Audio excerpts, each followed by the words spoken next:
Hello, and welcome to Mayday Roleplay. Thank you for joining us as we come together to tell stories of ghosts, beloved characters created by their storytellers who have met their final chapters. We here come to bear witness to last impressions and learn to say goodbye. This is the game Ghostfi. But before we turn our next page, some housekeeping is in order. We'd like to thank our handler-level patron contributors. Their involvement allows us here at Mayday to continue to produce and tell stories for your viewing pleasure. So thank you to Advance War Sammys, OGPan, Bimblewart, Cameron S., Kirby's Double, Moria, Jonathan M., and Ren. If you too would like to contribute to Mayday, be sure to find us on Patreon. You'll get access to early releases, art, bi-monthly games run by Mayday, and our Discord server built around our wonderful community there. And expect VOD exclusive runs of Ghostfi by Mayday members and a campaign diary in the near future. If you haven't heard, we have completed our third season of our Delta Green series, Doomed to Repeat, which is now available along with our extensive catalog of completed seasons and shows on our YouTube channel for VODs, or anywhere you get your podcasts for audio-friendly versions. Be sure to join us bi-weekly for our live stream of our Vampire the Masquerade campaign, Vegas by Night. And always follow us on all major social media platforms and our websites for updates on future content and other news. We would like to thank the wonderful guests who have come to tell stories with us. Top-tier creatives in actual play and the TTRPG scene, gifted storytellers, and their beloved characters. Be sure to follow the amazing work they do in the description listed. Ghostfi is a game about death and grief and the complicated lives of complex characters. This actual play is intended for mature audiences. Please take care of yourself and be aware. Our players are under the guidance of safety tools, and X-Card can be employed at any time. And with that, let us begin.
And now, let's take a moment to introduce our cast today.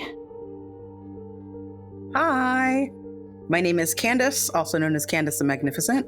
My pronouns are they, she, and today I am here bringing you Evony Bellafonte, whose pronouns are she, her. And my name is Eli.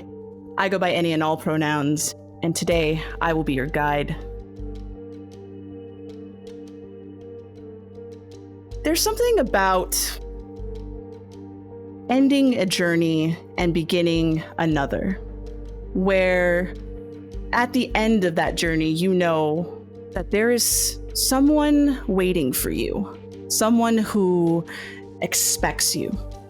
But in order to get to a final destination, one has to take those first steps. And that is the case here for Evony.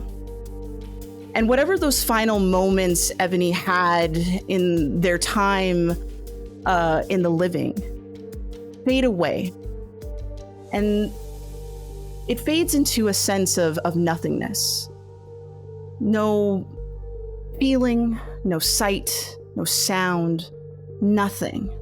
But as we all come to know that there can always be something that comes from nothing. And as Evony regains a bit of sense of around them, they enter what is known as the manifestation, a middle ground between the place before and the place that might come next. But it is a place purely built in their own image. So for Evony, what is a location, a place that kind of holds dear to them, where they might find themselves returning to when these final moments begin? I think for Evony, the place that brings her the most peace and comfort is her house. She was able to buy not quite a mansion. It's not as lavish as a lot of the A-list stars of the 1950s. That, something that she would have really enjoyed, having something really big and palatial. It's definitely more modest. It's in the Silver Lake kind of community in LA. So definitely not a slouch of a neighborhood, but not, say, as fantastic as people in Brentwood, right? She has a ranch-style home, very like 40s, 50s in design. Those like big Palm Springs-looking letters on the outside and numbers to mark her home. Inside is very dated. It's very symbolic of the time. This house actually is one that she ended up losing and never getting to see again, and after a fight to try and save the world. An earthquake came 0.0 kind of right there on her home, and she lost everything at one point in her life. So opening her eyes and seeing it again, I think, is something that fills her with an intense amount of peace and joy. It's all very interesting inside 1950s architecture, 1950s furniture. There's a chaise longue in every room, including her bathroom that is oversized. She has a huge vanity in her bedroom against one wall, a big, nice four-poster king-sized bed also in there for herself. It's clear this person has designed this home to live alone. The only kind of hint that you get that maybe someone else lives there is a servant's entrance to the side back of the home. For all of her like paid butlers and maids and people like that. And then there's kind of scattered dog accoutrement for her little Yorkie that you can see kind of all over the place. Wonderful. And take a moment to kind of describe to us what Evony looks like here in this space now that this construct of home has come into view. What do they look like as they kind of traverse a familiar place? I think if the camera were looking at like the front door as Evony walks in, you see not too tall, not too short, kind of average height, slimmer build, older woman, probably in her 60s. Definitely looks like maybe a more frail build, but the squaring of those shoulders and the set of her jaw show that she is an absolute pill and someone who is not to be messed with. She wears large kind of cat eye sunglasses that are like oversized on her face and has a big wide brimmed hat that's made of black like rattan kind of material that's woven. She has a pencil dress on that's split in like a diagonal across the bias that has different colored buttons on either side. So the black side has white buttons, the white side has black buttons. And it has a very kind of sharp, kind of off the shoulder look that kind of ends in like a really fancy point. Very kind of edgy 50s fashion. Cuban heel stockings with like a nice like peak of a toe coming out of her high heels. Bright red lipstick, the perfect shade for her medium brown skin. She has natural hair that is kinky curly in texture, but it's long and kind of tied up in like a little bit of a, not quite victory curls on top, more smooth on top, but in the back kind of like that victory curl underneath that kind of goes around the back of the neck and around the nape. And I think like as she moves through the space, she very slowly starts to go back to the age that she was the last time she was at this house. So by the time she gets to like her bedroom in the back of this kind of one-story home, she looks like she's probably about 40, maybe 45. An older 40, 45, really not what we know today as 40 or 45, which looks very young, but like a 50s 40, which is like an older lady. But very elegant, like very elegant. She takes very sure steps on the pink kind of fuzzy carpet that's in there. The pile is very nice and fancy despite it being kind of a tacky color. All of her fixtures are pink in the house. And she has like nice chandeliers in each room, modest ones, like not huge, gigantic ones, because the house is not very big, but pretty enough and sparkly enough that she feels almost this effervescence being back in her old quarters. There's something about returning home that is very comfortable, and home is a place where one gets to express themselves, I think, the most than what they present themselves in the outer world. It's a place where you expend the vastness of your creativity and taste, even, as can be seen by the way that Evony has constructed and designed this home for them.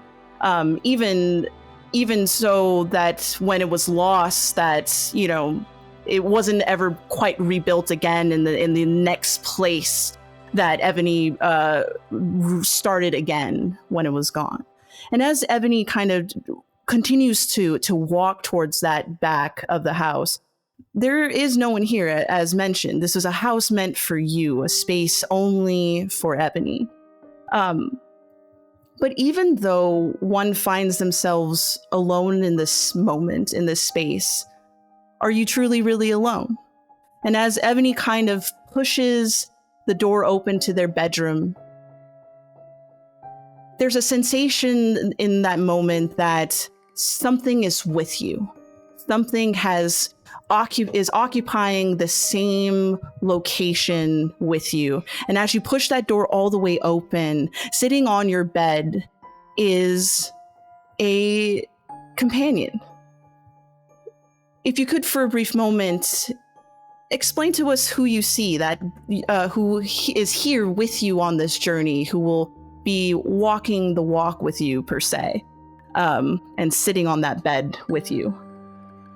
I think the moment that Evony kind of touches the door and feels a presence, she stops dead in her tracks. She has borne witness to all manner of supernatural horrors, and for a second is like, this could be literally anyone here to wreak havoc on my idyll, and I'm hoping it's somebody good. But when she opens the door, I think she just kind of shrieks in delight and rushes and falls on the bed. There in the middle of all of these beautiful kind of satin bed sheets and pillowcases and duvet covers, etc., is Buttercup, her Yorkie. Little kind of teacup dog, very small, very petite, big, bright eyes, and a very kind of happy smile. Has like a little collar around its neck that clearly is very expensive, has some gemstones and things in it. And the little tag at the bottom says Buttercup, and a little script etching. The paws are tiny, the ears are tiny, the tail is tiny. It's just a cute little creature, a little ball of fur. And I think she goes to like scoop Buttercup into her arms. But as she does is like kind of looking at it like, are you my Buttercup? And I think she addresses Buttercup. Oh, Buttercup, it's so lovely to be reunited with you. Are you here to bring me somewhere? Are we going somewhere, Buttercup? Anywhere new? Anywhere fun? I think at that moment, Buttercup, as you scoop them into your arms, as you bring them close and embrace a pet who seems to be very excited to see you, who who snuggles up against you, who you can feel just the bits of your finger kind of nestling into their fur, and you can feel that sensation of comfort that our companions give to us in that moment. And as you whisper those words to Buttercup about where we're heading next, are you here to show me something? Are you here to join me on this? There's something in the way that Buttercup looks at you with those bright little tiny eyes that seem to express a level of understanding beyond your comprehension, a level of empathy, a level of knowing more than what you expect. But all they do is maybe yip gently, maybe give you a soft lick, and remain with you in these couple seconds, enjoying the comforts of you. And I think that's a great time for us to begin to move on into looking at some of our tethers. So for you, if you could, draw me a card. 10 of diamonds. 10 of diamonds. Wonderful. Diamonds are locations. And the 10 of diamonds is a dark and scary place. So as Buttercup finishes that last bit of nuzzling and embrace, they wiggle themselves out of your arms and they go towards the bedroom door and they begin to walk out and down the hallway away from you. And if you were to follow, things start to change here in your manifestation. The familiar space of this beautiful home that was made by your design is replaced by a dark and scary place. And if you could describe me what that dark and scary place might be for you as you cross through that threshold of that door, we'll see where it takes us. I think the dark and scary place, ironically, is a place that when she first ever went there gave her a lot of pride and joy. It is the studio of Cudham Films, one of the last places that she worked before retiring from the industry. She felt horrible going to those places. The upstairs was made for kind of more seedy photography and video for people who really, really needed the cash and didn't really care like of what their future held as far as the production work that they were doing. She had way too many run-ins with, people who would stop at nothing, other actors and actresses who would stop at nothing to get to the top. Backroom dealings, walking in on her director making a deal with the mob to add screen time to certain like themes and elements that would further the acceptance of their kind of money laundering and goings on and dealings and things like that. And just like a generally miserable place, she was able to get out of there making money and earning what she has. But at the same time, a lot of the time that she spent there, she felt very compromised and without any kind of recourse as far as her career was concerned, especially the older that she got and the fewer studios were calling. So I think for her, that was also the first place that she sort of experienced the supernatural as well. She had a terrifying vision right there on the floor of the soundstage, thinking about the themes of like war and violence, and attacked a fellow actor. And it led to a lot of scandal in her life for a while, where people were saying terrible things about her mental state and whether or not she was too old to continue on in movies. So I think that there are a lot of dark elements and memories there, especially when she thinks of like the more supernatural things that happened, meeting the god of war and having him kind of try to intimidate her and her companions into doing the wrong thing so that he could go home, essentially. Awesome. Roll me a d4. 4. 4. Awesome. So 4 is an absolute success.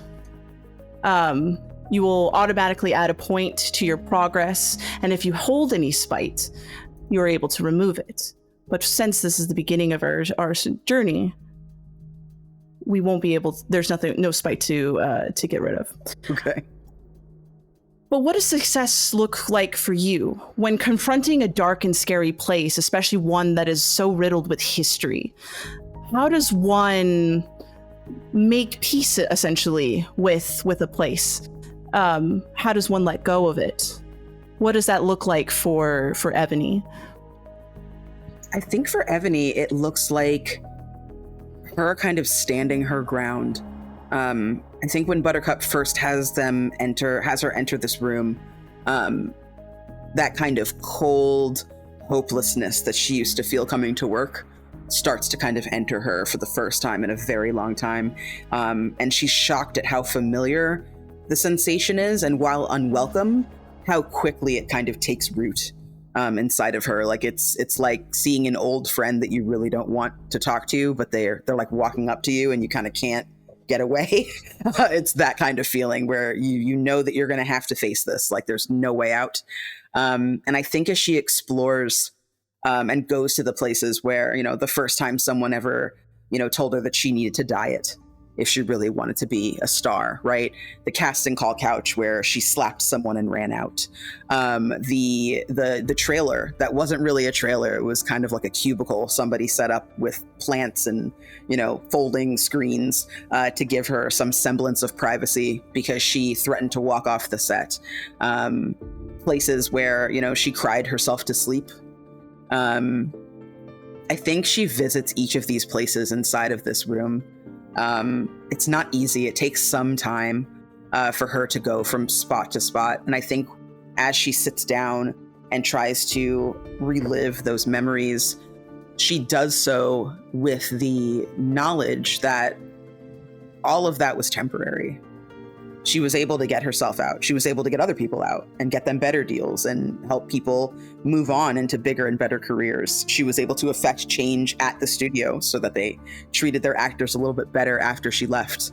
There were things that she was able to do, and I think she's able to kind of confront each of these locations with that knowledge that this isn't forever. The first time was terrifying because she didn't know when it was going to end. If that was just going to be the rest of her life. Hollywood is littered with, flamed out divas and actors who thought that they were better than they really were, or people who were blacklisted for, saying the wrong thing or doing the wrong thing. And I think for her at that time, every day was a risk. But now realizing that she has this entire story behind her, she found confidence and courage that she never thought that she'd ever be able to access in herself as a person, and a strength that laid not in how beautiful she was, but in the talents that she had as a person and as a support for other people, which for her was a struggle, wanting to be that leading lady.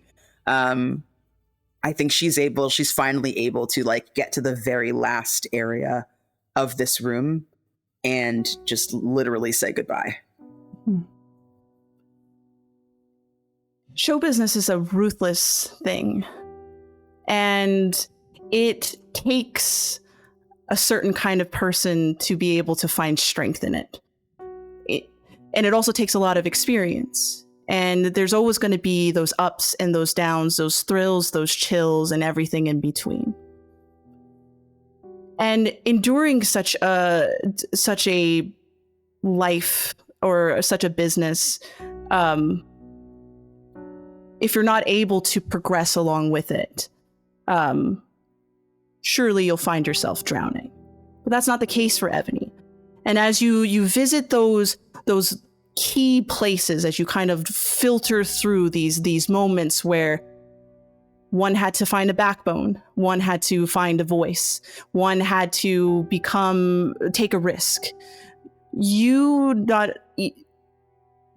through that found your strong footing in it. And by the time you reach that final moment where you're sitting on an empty studio stage, and even it feels like the lights are coming down around you, you take that moment to kind of expand yourself and look around the entire room and realize that through the good times and the bad times, I still got here. And it was through my own ability and strength, and I'm all for the better for it. And as those final lights seem to come down, and the show seems to end, you're content with the way things shook out in the end.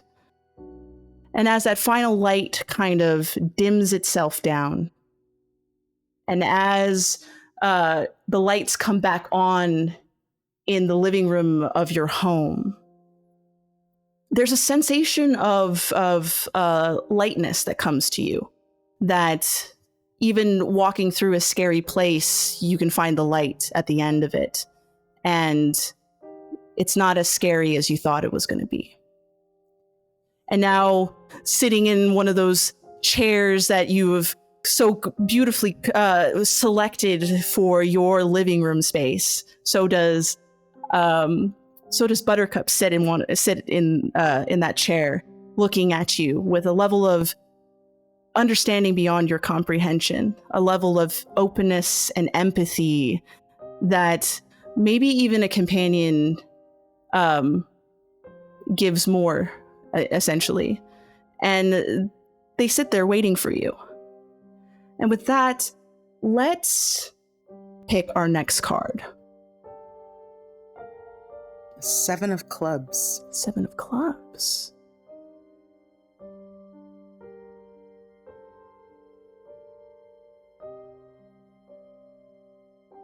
Seven of clubs are self cards, which describes a personal affliction. The 7 of cards here represents a time when you went against a personal stance. So what does that personal stance look like for you? I think that might be the day that Evony decided to fight fire with fire. Before she knew that there was kind of eldritch beings kind of meddling in the world, when things seemed more mundane. She was out one evening having a drink alone at her favorite bar. There are places that you go in Hollywood to be seen, and there are places you go to disappear. And the place that she went to was one to disappear that night. She had her umpteenth rejection after being, after thinking that she was up for consideration for a big fancy part, and finding out that some brand new ingenue right off of a bus was actually the person that they were going to give it to. And she was hired as a mother, potentially a grandmother. She kind of had just had it. It was a day that was not what she expected. Evony, I think, throughout her career, just kind of kept waiting for her ship to come in. Knew eventually she'd get that big break, right? The big moment where, you're on the cover of every magazine in a good way, and not for scandal, where, everybody is going to be calling her phone number, and, she's going to have to be swatting them away. She waited a long time for that to come. And that day when she walked into that office ready to sign her multi-picture deal, and instead was met with, we only need you for half the time because your role isn't really as big as we thought. I think she just something in her just sort of broke. And that night she went out to like a little hole in the wall, a bar that she used to visit when she first arrived in Los Angeles. And it's a place that's always known her since she was much younger, since she was in silent films. A place that has an understanding for queer people. She'd brought dates there before, clandestinely, since it wasn't yet appropriate necessarily to be out at that time. But that night she goes alone, and other stars of color that are looking for kind of a more downbeat and comforting social experience tend to frequent this place. She walked in, got her usual table like she always does. They kind of hold it for her. And she ran into Patty Wells, who is somebody that she used to be in competition with as a young person. They kind of came up around the same time, were competing for roles a lot. And she noticed that Patty looked outstandingly young, just beautiful and fresh as like a morning flower, like just absolutely gorgeous. And something inside of her just twisted. Evony was raised in a family of people who believed in working hard and trying your best. She was instilled with clear principles when she was a child. She, was raised with a fairly firm hand, but very loving. And trying to mess with other people to secure a better place for herself was not something that's ever really crossed her mind. She always tried to fight a little more fair. But something that night just kind of snapped a little bit. And she went against that. She stole kind of a glance over at this person, exchanged words with her. She gave her some of the creams and et cetera, the skincare regimen that she was using so that Evony could try and take it further, but ended up leaving one very critical piece of that puzzle out, which resulted in Evony losing a lot of that luster and a lot of that beauty and grace that she still had despite being older, rather than improving her looks. And she threw her under the bus. She wrote a strongly worded letter to the head of the company, rang them up on the phone, insisted that she get seen, and told the people that were in charge that this person did this to me. This person, has put a bad taste in my mouth from your product. And I wouldn't want to say anything because I don't want her to get in trouble or anything. But, it was really just like not a good look, and complained, knowing that she was a little rude. She could have been nicer. Patty was not unprovoked in doing this to her. And for the first time, she finds herself kind of handing over her standards in exchange for the betterment of herself and her career. It instantly felt bad for Evony, but she was convinced that it was her or me, basically.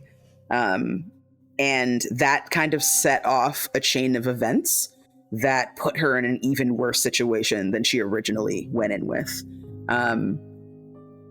Evony is not someone who feels a lot of shame. She is a diva through and through, too much in every way. Some good and some bad. But I think that day, she found herself even sick of herself for the first time ever. And by the time she realized she should do something about it, it resulted in the murder of Patty Wells.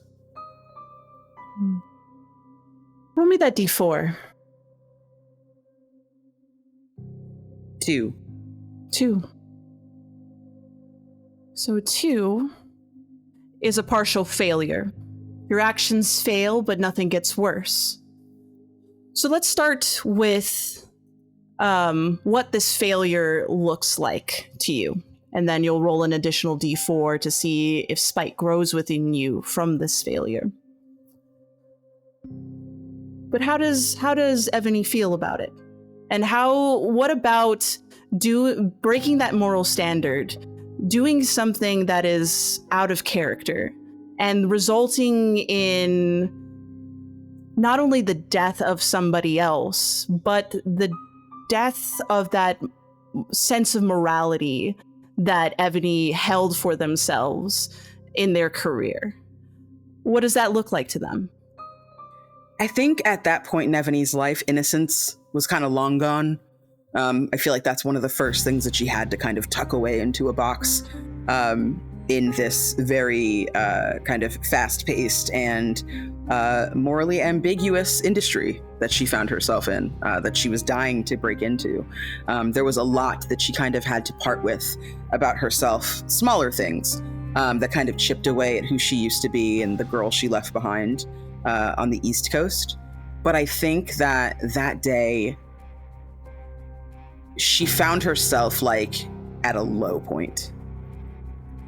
It was in stark contrast to how she looked. When she went and talked to these people, they gave her the full treatment. She was able to soak in their spa. She was able to, get massages and treatments and oilings and, toes done and, the full pampering experience. It should have been a day that was blissful and relaxing.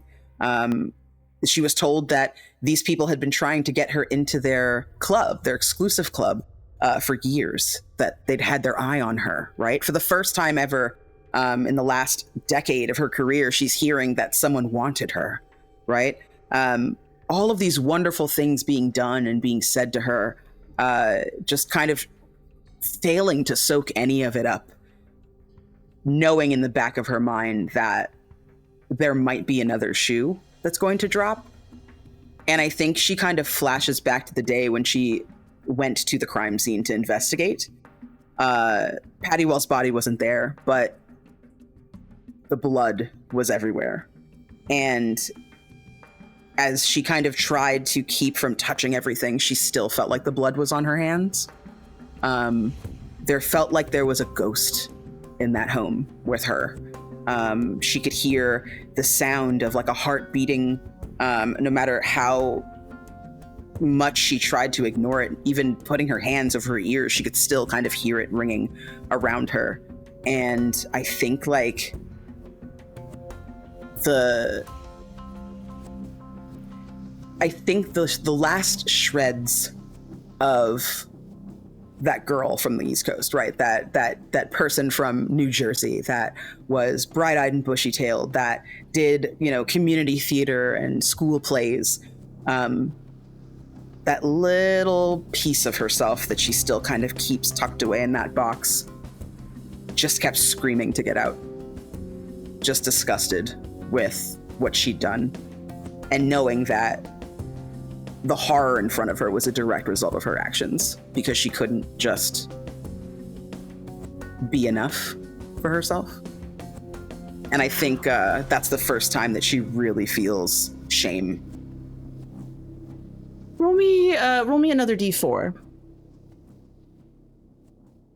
4. 4. So you rolled an even.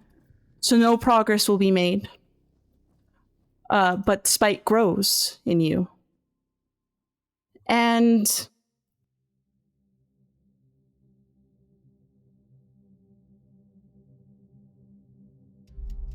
the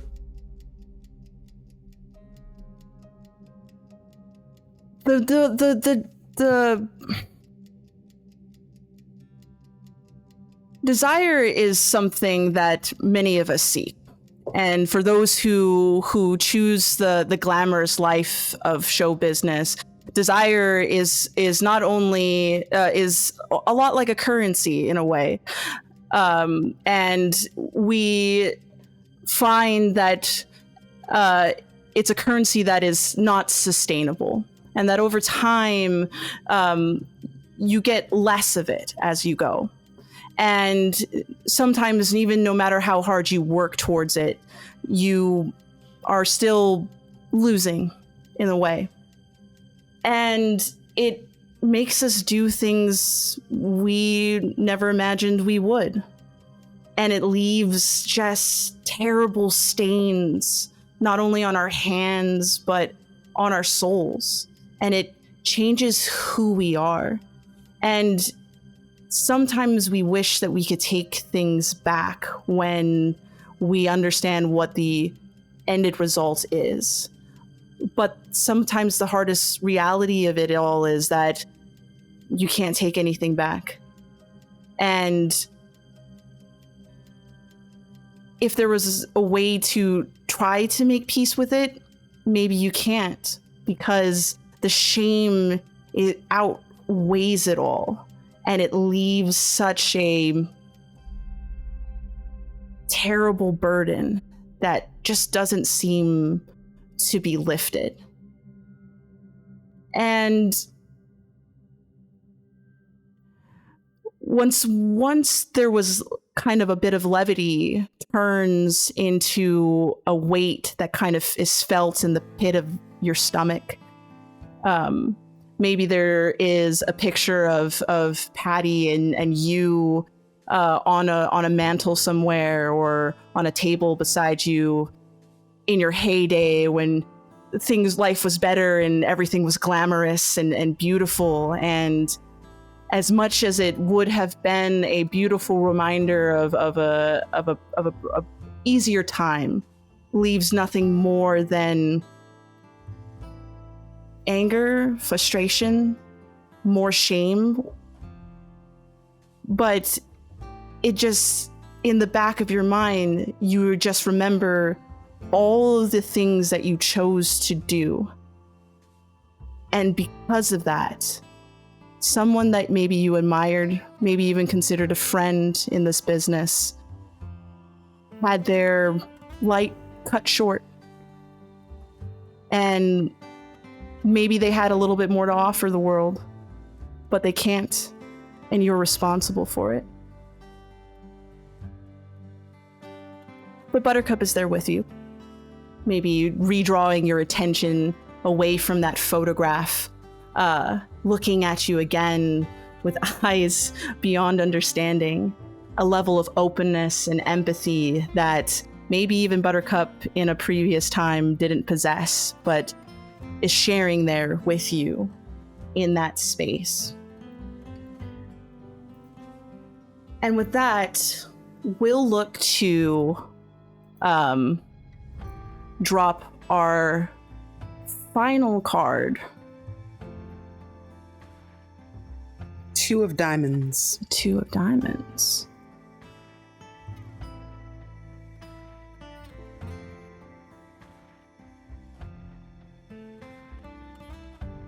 All right. So as we've established, diamonds are locations, and the two of diamonds is a place that left you angry.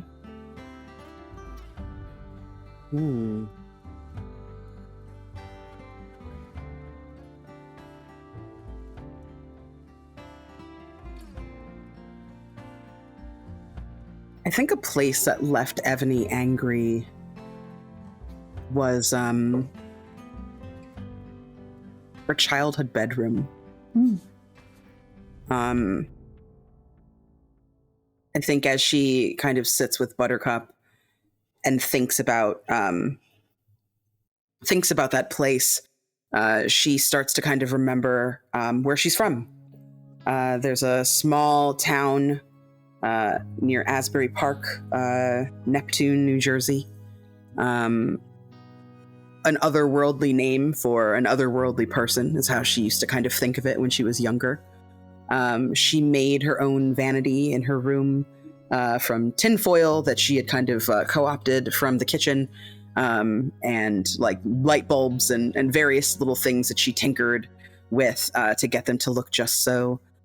She was never much of an artist, but she was able to kind of prop up the small kind of hand mirror that she kidnapped from her mom's nightstand, and kind of tape it in place, and put like little paper flowers and things like that all around it, to make herself feel as special as she hoped that she was. From a very young age, she would grow up, reciting different plays, used to practice Shakespeare in that mirror for hours on end. listening to radio shows and kind of coming to bed and mimicking the actors and actresses that she heard there. It was something that she didn't think she'd ever lose passion for. And every day that she kind of grew a little older and had to think about what she would do next, where she was going to go, her parents were intent on a good marriage. There were several young men that were interested. Her mom came from a kind of Southern culture, so there was a cotillion that she was invited to be a debutante and come out. She was taught how to dance and how to say all the right things and how to lay a table and how to cook and all of this very practical, wifely kind of education, how to be prim and proper. Sent away every summer to not just get out of her parents' hair and give them a little bit of a break. She had a wealthy aunt that would kind of foot the bill for her summer education, believed that she needed to, be an elevated person, marry well so that it would never be an issue. She'd never be hungry. She'd never lack for what she wanted or needed. But it just felt empty. Like it felt empty all the time. And I think the last summer that she spent in this bedroom, it's the final sight of the last time that she speaks to her family. Her older brother, up and married, moved on, had his own family, lived close to his wife's people. They saw him maybe once a year. He sort of would write occasionally or phone for important holidays, but not really, just to talk. And her parents just had expectations. At school, she was popular. She had friends that didn't really feel friendly. Everybody was excited to be a mom one day. Everyone was excited to be a wife. People planning their weddings in, junior homeroom class. She was like, why can't I go to college? I could study acting. I could perform. There's so much more out there for me. I think I could make it big. I'm just as good. You see all these other actors out there. I could do that. Josephine Baker, she's wonderful. I'm sure that I could open for Josephine. Have you seen me? I've practiced the banana dance hundreds of times. I can shake a tail feather. I can clean up dressing rooms if I need to start somewhere. I can fix clothes. I know how to sew. Every step of the way, her parents think, our daughter is so good. She's so polite, so obedient, listens so well. Look at her learning all of the things we want her to. She's learning how to mend her husband's shirts and socks, learning how to cook for her children, learning how to keep house. But every single thing that Evony was learning was for her eventual move into stardom. Mending clothes means I don't need to pay someone to alter my costumes. Learning how to cook means that if there's only a craft services job, other than being an understudy, I can still collect a paycheck that week. Learning how to, take care of the house and the home means that if I need to work tech and props, I know how to clean up after the day is done. I can show that I am willing to do whatever work I need to do to get where I want to be and to live my goals. And I think that's what she references the final day that she's in that room. She's packed a bag. She has her suitcase that's full of things that she thinks she needs that ends up never being used. A soul picture of her family from when she was younger and the days were better and things were more simple. And I think as her parents kind of enter this room, hearing her opening and closing the drawers, they follow her in there to continue their argument about a young man that she is meant to marry. They've definitely had some close calls. The previous summer was her last summer in her debutante classes. Not just because she was finally presented and out, but also because she was caught kissing a fellow debutante behind the building. Much to her parents' shock and surprisingly not disapproval, just asking her to exercise caution and trying to quickly marry her to someone of good standing in the community, so that even if this, tendency continued, she'd have the protection of marriage to hide behind. And I think she's just done. One day she's done. She gets a letter back saying that she's gotten accepted into 2 of the 4 colleges she's applied for. Her parents refuse to make the time or the money to hear her out. Without being able to go and study, she believes that just moving is the best idea. She asks for money for a bus ticket, says she'll keep in touch, and they spend the next 3 hours screaming at each other, throwing things around, being very... What she thinks at the time is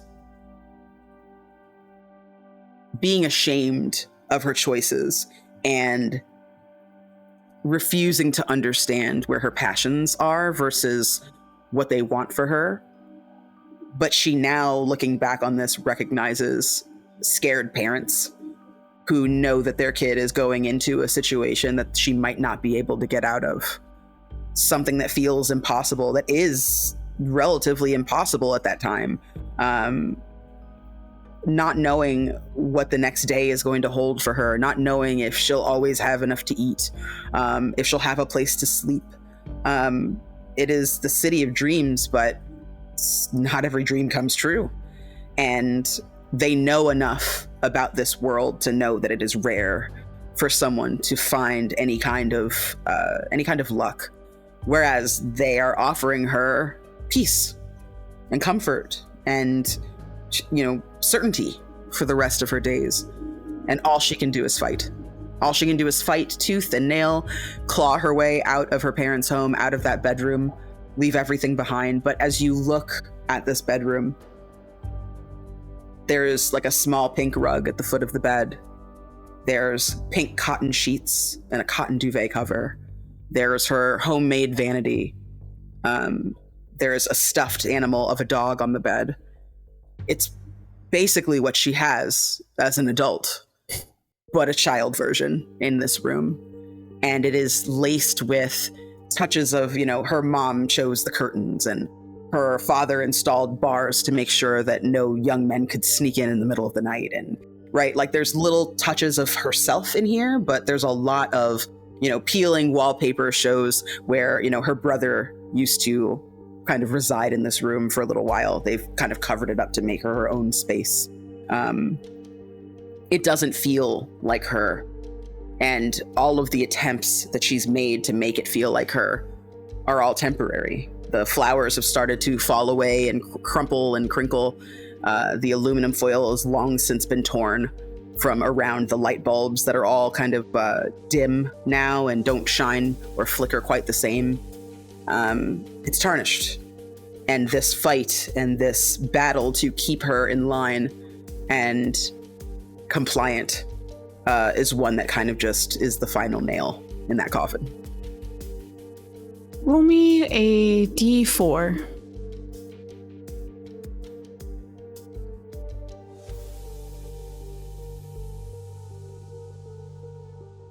That's a 1. A 1. A 1 is an absolute failure, which means that you will automatically add 1 to your failed progress, and you also gain spite. So what is that for Evony here? That this childhood bedroom, a place of passions and dreams that intersect the worry of parents who think that they're doing what's right for the responsibility that they take on as a parent to a child, and the bit of gap that kind of created in two sets of individuals looking towards a future. But what does that failure look like here for this space? I think Evony kind of sees this moment kind of playing out again in front of her But this time, she doesn't leave. She's already been here. She's already left it once. This time it's a replay. And she watches her mom cry and sleep in this room for the next 2 weeks until her father finally comes in and tells her, we've got to move on. The door shuts and time kind of fast forwards as she sees the door open. First year opens maybe 3 or 4 times a month. Her mom or her dad comes in, they sit down, they look around, they pick up her items, her things that she didn't take with her. Then the following year, a couple fewer times, until finally it's been maybe 6 or 7 years. She's done her first picture. Everything is pretty much just as she left it. The makeshift kind of finery, looking even shabbier than it did the last time that she saw it. No one has tried to fix this or dress it up in any way. But the room does change. There are clippings. There are photos. There are little pieces of Evony that the public gets to have, that her parents have adopted and put into this room. It's a bit of a shrine to her. And I think seeing that weighs extremely heavily on her. She went back for her parents' funerals. Her brother was ice cold. She had an entourage. She could afford a fancy car to drive her there. People felt she was making a show of things. Her outfit was too fancy for the people that she had left behind in that city. She was judged. And at the time, it filled her with an overwhelming sense of anger. She had made this for herself. She had bled and cried and suffered to get here. She felt justified in what she had. But I think seeing it now, at the end of her life, knowing the love that she has kind of waiting for her, and seeing a love and an adoration that she didn't expect to find in her parents and in her family, a level of understanding that perhaps they didn't have the words to give her at the time, but she sees as the room crumbles, as movers come in and clear everything out, and as the house is sold. And I think she sits in there, in that empty room for a little while, kind of wondering what could have been.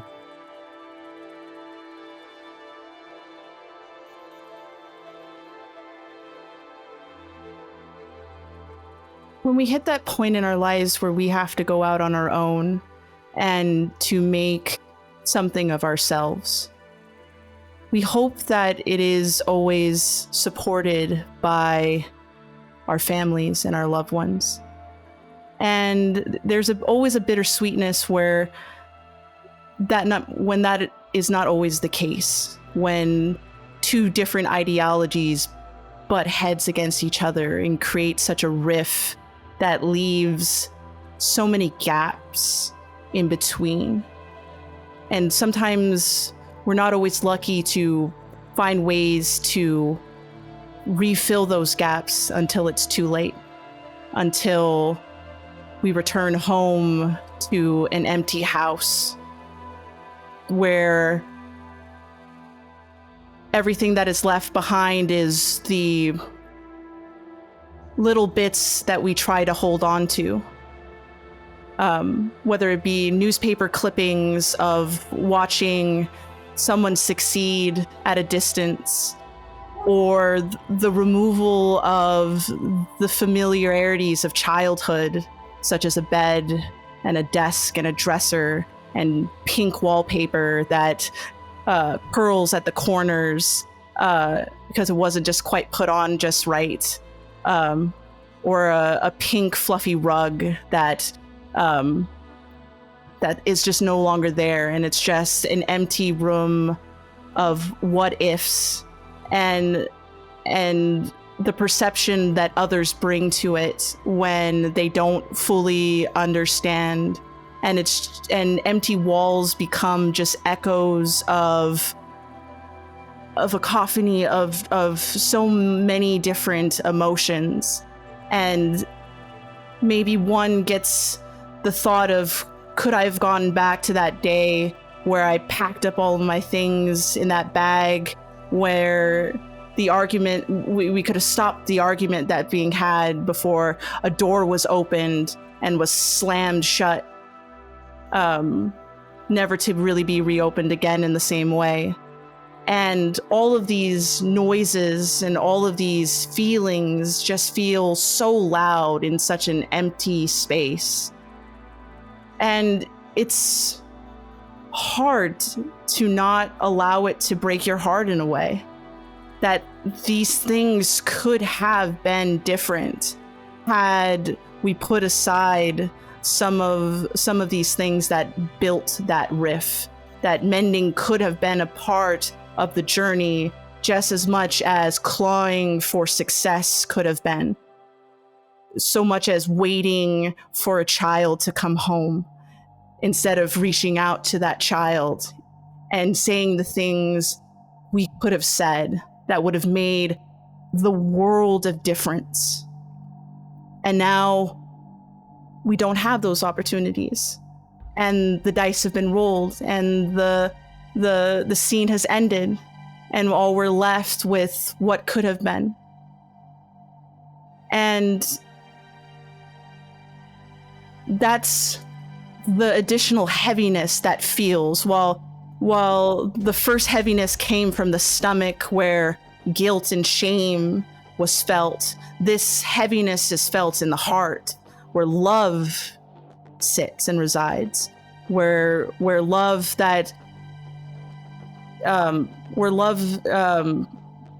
is reaching out for something that it can't be reached anymore.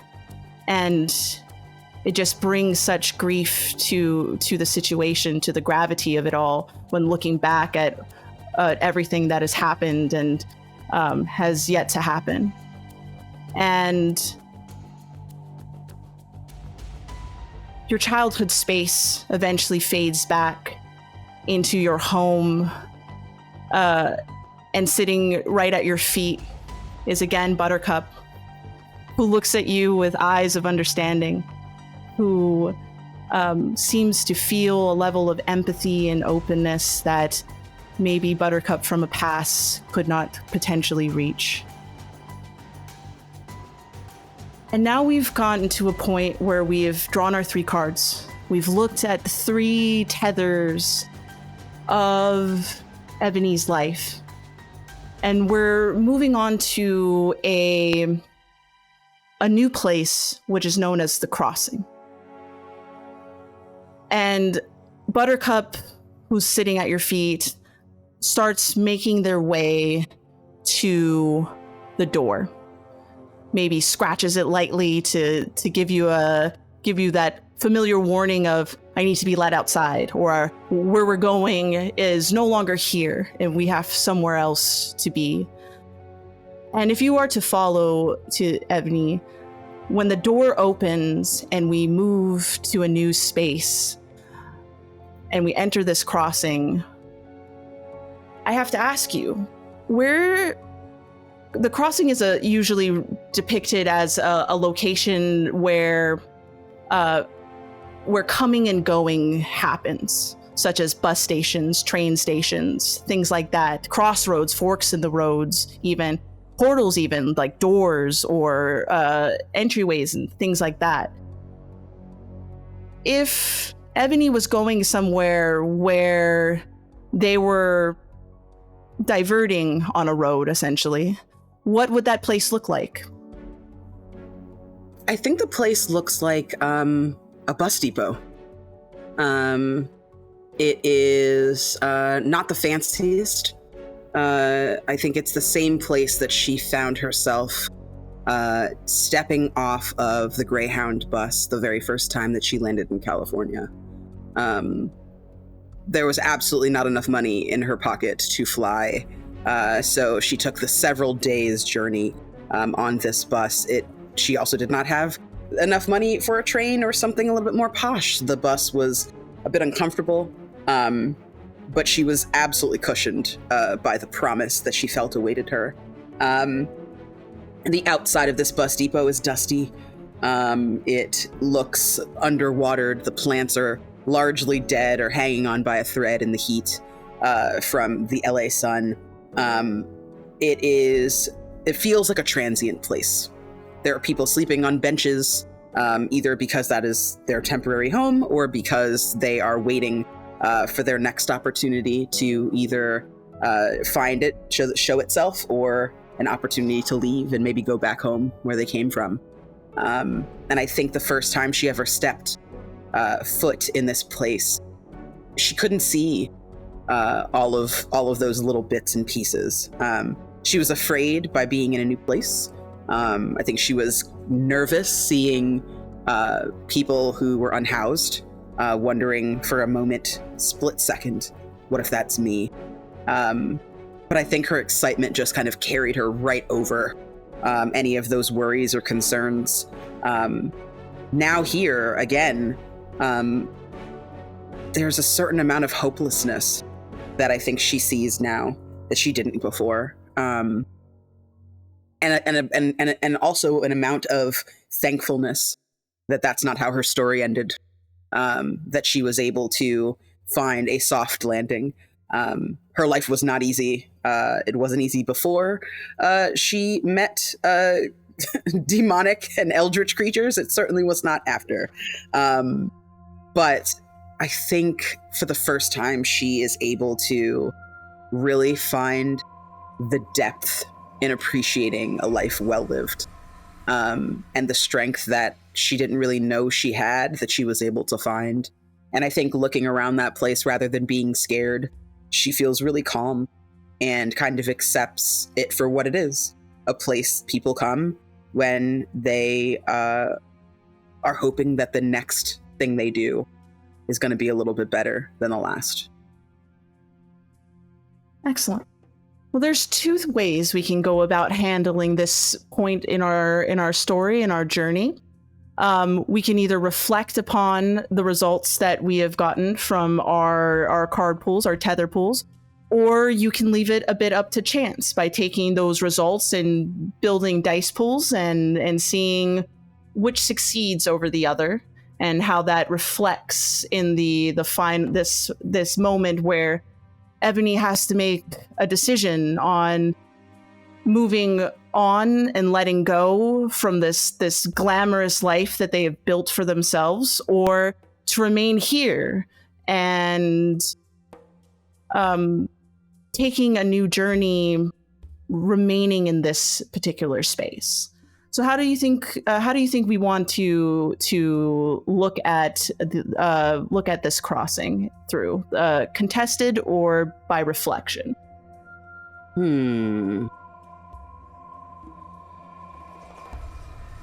I think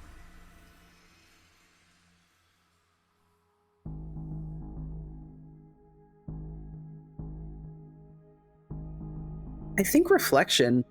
Beautiful. I think she's at a place where rather than trying to fight this outcome, she wants to kind of meet it with acceptance. Okay. Very good. So, in your 3 draw pools, you succeeded once, you failed once, and you earned yourself 2 levels of spite. So, seeing such a mixed bag, where one was not greater than the other, it was about equal, but left behind a sense of resentment, spite, anger, frustration, maybe even heartbreak. How does Evony, how does Evony think about those things? And does it allow Evony to let go of these things and bring themselves to a point to move on? Or what about that might make Evony make the choice to stay here in this middle ground between the life of the living and the next step, which is the beyond?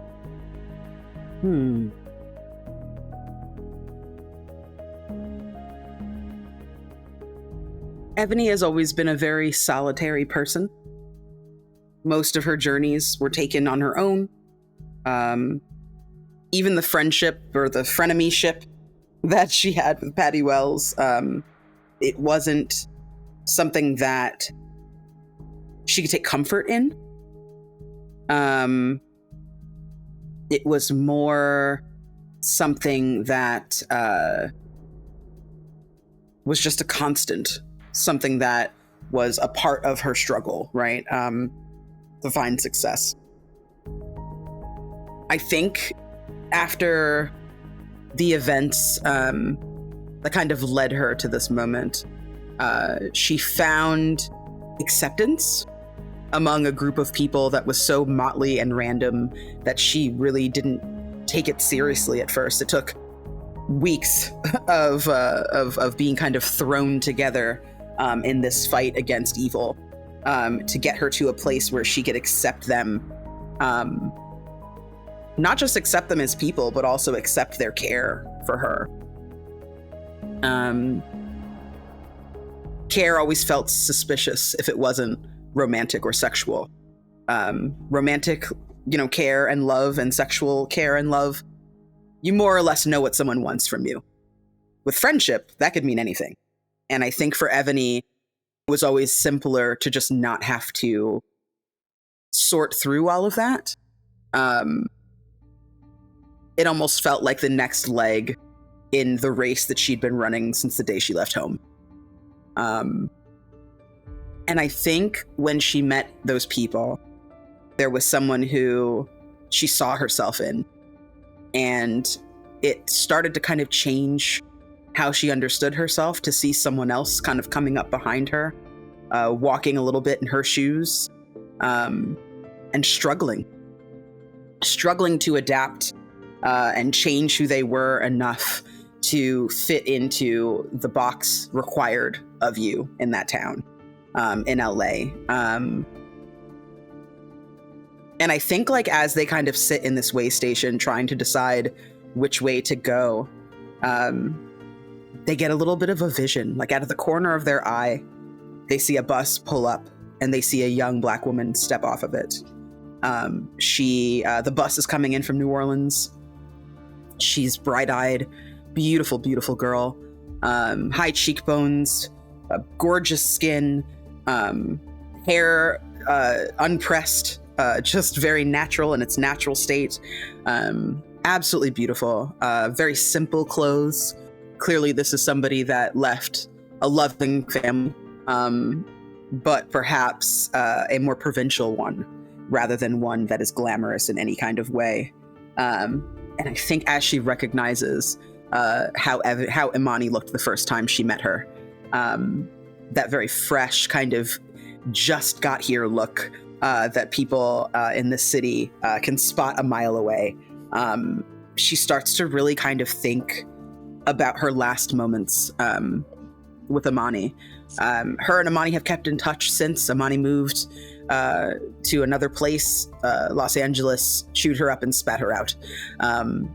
Despite Evony trying to kind of assist and aid in her growth there, she left because of the best reasons. It was what was good for her. And I think the day that she counseled Imani and asked her to remember who she is and to stand firm in who she is and be proud of where she comes from instead of hiding those parts of herself, I think that was the day that Evony finally found some semblance of closure, this very kind of maternal instinct that she'd only really ever experienced dealing with Buttercup, kind of took over her in a very unexpected way. And she made a very real and very genuine connection with Imani.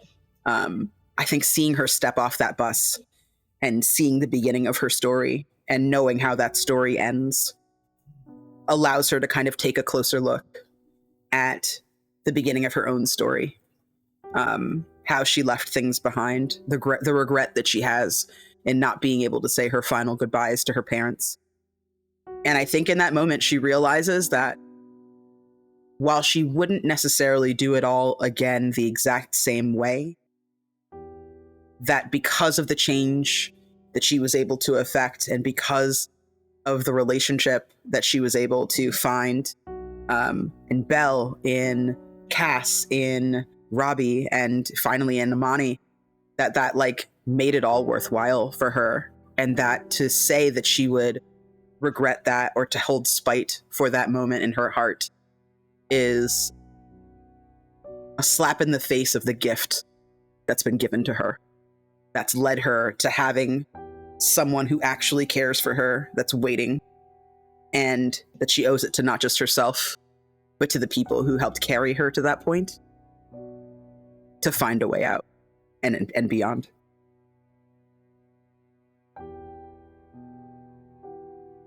So Evony chooses to let go. Yeah. And Imani stands on that platform with all the hope of the future, and with your experience, the knowledge of what happens and what comes next for them, and seeking and finding solace in that. You notice that the bus has not departed just yet, but the doors open again on that bus. And you notice that there's a sign that's kind of on that bus, and it says to Hawthorne. And you're in this moment where you're making that choice to move on, to leave where you're at and to go somewhere else to the next point for someone who might be waiting for you. We reach our epilogue. And as Evony has chosen to let go of the life that they once lived, the life that they built for themselves from their own two hands, from the highest of highs to the lowest to lows, and the eldritch horror that happened in between. Does Evony get on that bus? She does. I think it takes a while. It's not something that I think happens instantly. I don't think she sees that vision and just kind of pops up and gets on. I think there's a little bit of a war inside of her. Do I deserve this? Have I earned this? I've worked hard for both good and bad purposes. And while, yes, I helped save the world, that's not something for which I really want credit. That's the least I could have done for all the other people that live here. And I think as she kind of tries to reflect on that,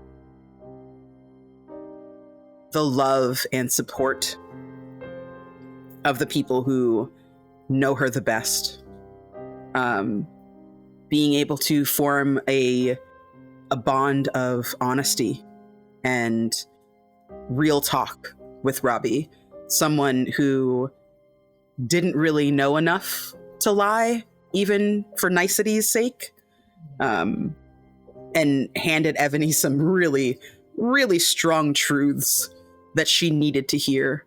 Both extremely frank ones, but also really uplifting ones at the same time. Being able to meet Cass, somebody who was intensely private, finding out that there is a part of Cass that resonates with a part of Evony, always trying to cover up a love that society isn't civilized enough yet to accept and welcome as much as heterosexual relationships. The pain, seeing that familiar pain of having to deny who you are publicly and live a secret life privately that they both share. And then Belle, meeting Belle as equals for the first time. A tabloid journalist who was constantly an antagonizer in her life, scandal waiting around every corner. Belle is the person that's the last person you want to see show up on your doorstep, or in your studio, or in your dressing room. And realizing that she's just as much of a person as Evony. She has a life and loves and heartbreaks and cares and woes and fears and bravery beyond anything that Evony ever realized that it took to do that job and do it well. And then, of course, being able to have that mentorship with Imani that felt just as much like she was teaching someone as it did that she was learning from them. I think as she goes through each of those people and what they mean to her and how she's been able to find her way to her love, thinking of the gorgeous face of Hathor and what it felt like the first time that she ever kissed her, ever wrapped her arms around her, what it felt like the first time she saw her stand in the rain, waiting for her to notice that a goddess wanted to speak with her. I think she finds herself finally light enough to stand up and take the first steps toward the open doors of the bus. Taking that pause and finding the strength to stand up, you head towards that bus and you get on it in the same way as a young woman who had their whole future ahead of them, got on a bus and traveled 7 days to a city in hopes to make something of themselves that was by their own choice and by their own designs. And the myriad of experience that was learned and shaped and changed and built along the way as you take the nearest empty seat and sit down, as the bus doors close and your companion, Buttercup, jumps up on that chair next to you, gets into your lap, and curls themselves up into a little ball, content and at peace with what is coming next. You look ahead out that window in the same way you did when you were making your way. And while it can be daunting knowing the unknown is coming, you know that wherever this bus leads you towards, wherever it stops, that it's going to reunite you with somebody who loves you, who understands you, who is waiting for you. And as the bus begins to roll off and you and Buttercup move on into the unknown, as this bus stop fades away, as a home that you had loved so much fades away, as a childhood space fades away, as the studio lights come down and the scene has ended, you find that bit of peace. And you learn to let go. And the bus continues on far away until it hits the horizon where it cannot be seen. And that is where we'll end our story today of Evony. Wonderful. So good. Thank you so much. Candace. Choked up. Oh my goodness. Candace, thank you so much for coming today, to bringing Evony here, to sharing bits about her that maybe no one has gotten an opportunity to see of them. Why don't you reintroduce yourself? Let everybody know where they could find you, and tell us a little bit about some of the cool things that you continue to do in your day-to-day. Of course, yeah. Hello, everyone. I am so happy to be here on Mayday. I have stanned you guys for a long time. My name is Candace. You might have seen me on the internet as Candace the Magnificent. As I said before, my pronouns are they, she. Find me on Twitter and Blue Sky at the Candace Marie and at Candace the Magnificent pretty much everywhere else. I'm a TTRPG performer. I think I have to start learning to brag. Someone yelled at me about this the other day. I'm an award-winning TTRPG performer. I am a writer. and a voice actor. I can be heard on a variety of channels. I really love kind of bopping all around the internet and working with different people. If you liked this story about Evony and you would like to hear what happened to her that caused such a great change in a very grouchy and surly fancy lady, please hit up 12-Sided Stories wherever you catch your pods. That show is called Otherworld Hollywood. It is an Emmy-nominated podcast. It stars myself as Evony and has a wonderful cast, mostly queer. We are also a mostly BIPOC table as well for that production. I'm really proud of it. It's really good. And actually, Mayday's own Lev plays Robbie. So this episode is very much a love letter to Lev and to Wes and Michelle. Shout out to Sam Starr and also Mac Beauvais, Strange Like That. All of them are fantastic creators. I don't think that I could have made Evony who she is without their patience and their trust. So thank you so much to them. If you'd like to hear more of me, you can hear me in Partial Veil, which is a cosmic horror audio drama. Bloom and Blight, which is a Girl by Moonlight AP podcast that is all about magical girls trying to save the world. And you can also hear me in the upcoming podcast Frequencies, which is going to be a horror podcast put out by the people who do The Atomless. So keep your ears peeled. Oh, and this is coming out in October. So you can also hear me as Hecate Hopewell in 3 Black Halflings' new AP, The City of the Black Rose, HOS. City of the Black Rose, Herald of Shadows. Ooh. Wonderful. Thank you so much, Candace, for coming here today. Thank you for having me. If you loved this game, Ghost Spy, you should check it out. Links will be below to the Gumroad where you can purchase it. This was a game that I wrote in 2021 as a way to help players connect with their characters, especially in instances where loss happens in stories, as a way to explore them one last time and find a way to say goodbye to them. So if that's something that might interest you and your future table, be sure to check out the links below to the Gumroad, and you'll be able to get your own copy and see where A Tale of Ghosts might be able to take you. Thank you all for tuning in today. Appreciate you coming to bear witness to the life of Evony.